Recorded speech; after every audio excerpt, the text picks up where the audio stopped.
Hi, this is Guthrie Govan, bringing you a little introduction to the world of tapping.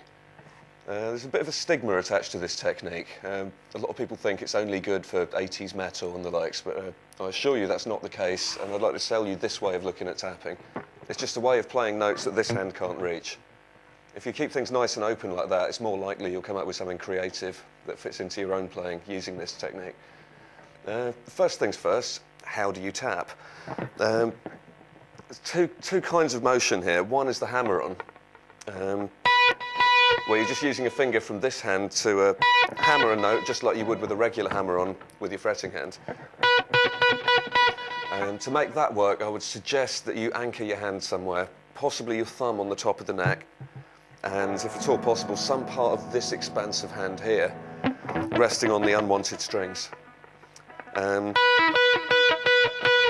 So that way,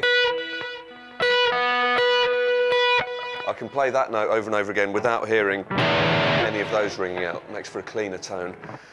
The trickier part, as with normal legato, is pulling off. A lot of people aren't sure how to do it. I hear a lot of people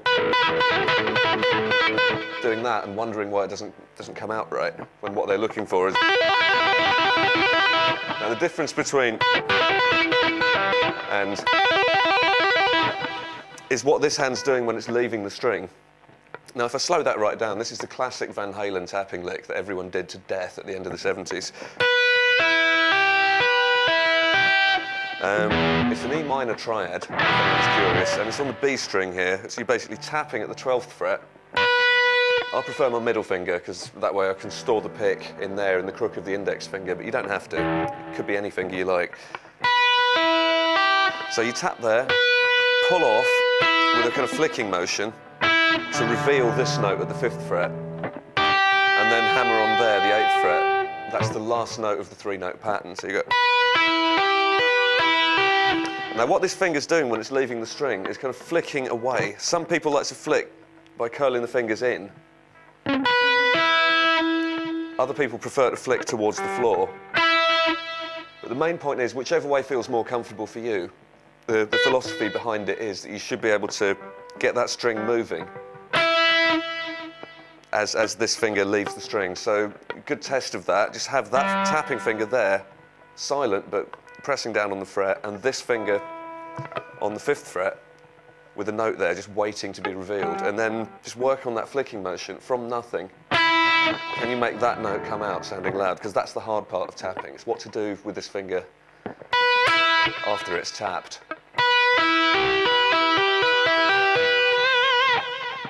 All right, a couple of variations on that for anyone who's never tried this technique before. You could also do that the other way round.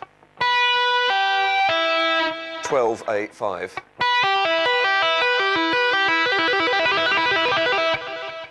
Or you could do a mixture of the two. So that would be a 4-note pattern going 12, 8, 5, 8. Repeat as necessary.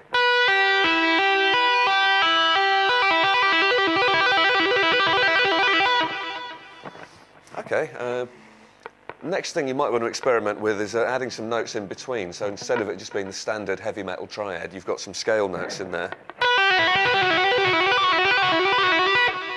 Same basic idea. What this hand is doing isn't drastically different, but you get a more bubbly sound. I think just purely because there's more notes there in the pattern. So that's 12, 8, 7, 5, 7, 8. Repeat as necessary.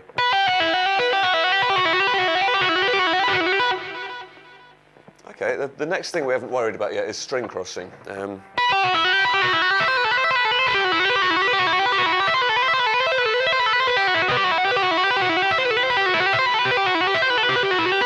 you might want to work on something like that. It's the same pattern as before, but this time moving from the E string to the B string.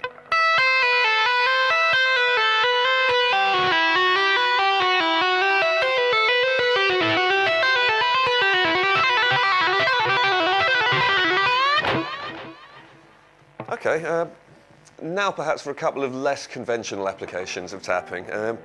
One would be where you actually incorporate a slide with your tapping hand.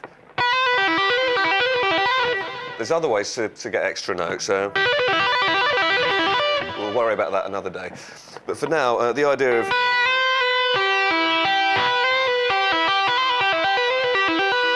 or if you want to be a bit more dramatic, you might slide, instead of sliding to the 13, you could go all the way up to the 15.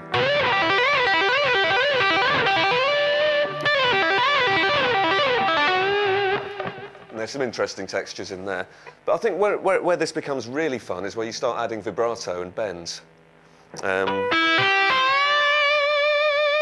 that's a tricky one.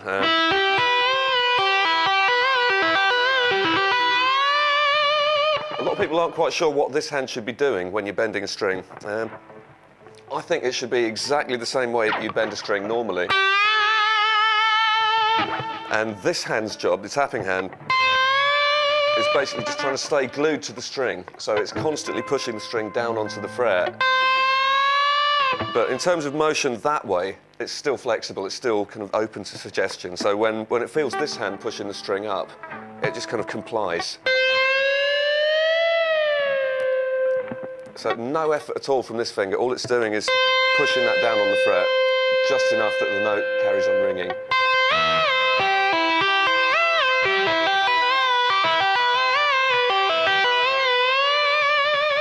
And vibrato, the same kind of thing.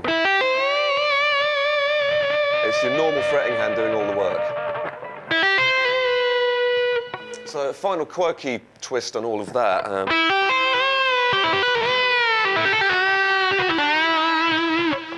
You might want to experiment with an idea like that. Which I think has an unusual sound. You can't get that playing conventionally with one hand. So what you'd be doing there is maybe tapping this note, and then you're going to slide down a fret, but bend up a fret at the same time.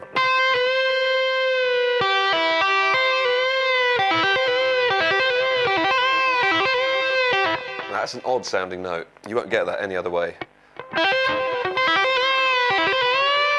Or you could be even more quirky, maybe do that, slide down a fret, but bend up 3 frets at the same time.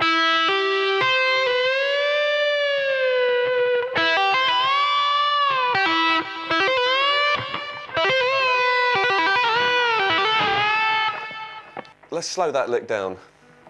The confusing part is, where do you change strings? And the key is, it's always your tapping hand that leads. Whenever you start a new string, it's with this hand.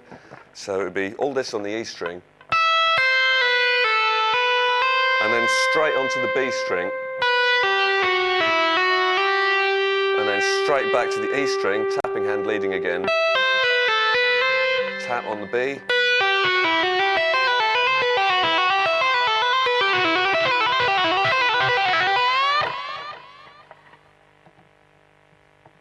and there you have it, an introduction to the exciting world of tapping. Tap wisely, my friends.